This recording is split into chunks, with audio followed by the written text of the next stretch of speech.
असा त्यांनी आम्हाला धीर दिला व जिंकणे किंवा हारणं महत्त्वाचं नसतं. तुम्ही मैदानामध्ये उतरून प्रामाणिकपणे खेळ दाखवला हे महत्त्वाचं असतं. हे एवढं सपोर्ट केल्याबद्दल धन्यवाद सर. आमच्या इंग्लिश विषयाचे शिक्षक म्हणजे डी पाटील सर यांनी आम्हाला इंग्लिश विषयाचे खूप काही ज्ञान दिलं आहे.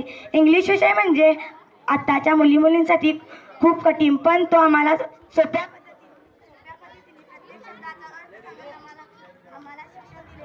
आमच्या शाळेचे मुख्याध्यापिका म्हणजे टीचर यांनी आम्हाला शैक्षणिक कार्यात आवश्यक असणाऱ्या गरजांची पूर्तता करून आम्हाला सहकार्य केले व वेळोवेळी मार्गदर्शनही केले. तसेच येथील शिगळे टीचर व मदार टीचर यांनी आम्हाला पहिलीपासून ते आजपर्यंत सांस्कृतिक कार्यक्रम व विविध क्षेत्रातील प्रगतीतील ज्ञानही दिले.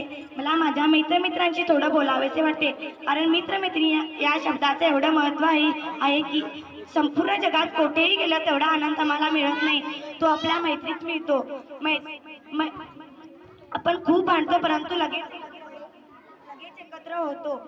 जेव्हा आम्ही दुसऱ्या वर्गातील आम्हाला मुले ओढत होती, ते जर आम्ही आमच्या वर्गातील मुलींना जाऊन सांगितलं तर कोणाचं बरोबर कोणाचं चूक न बघता डायरेक्ट जाऊन त्यांना ओढत होते.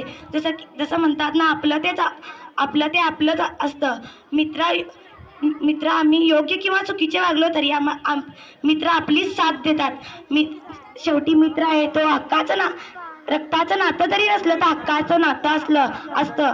मैत्री ही सौंदर्य किंवा पैसे बघून केली जात नाही. मैत्री ही मनापासून जपलेलं नातं असतं. जर जीवापलीकडे जाऊन आपण ते जपलो तर कधी न तुटणारं बंधन असतं. मी या माझ्या मैत्रिणींशी घालवलेले दिवस कधीच विसरणार नाही. धन्यवाद.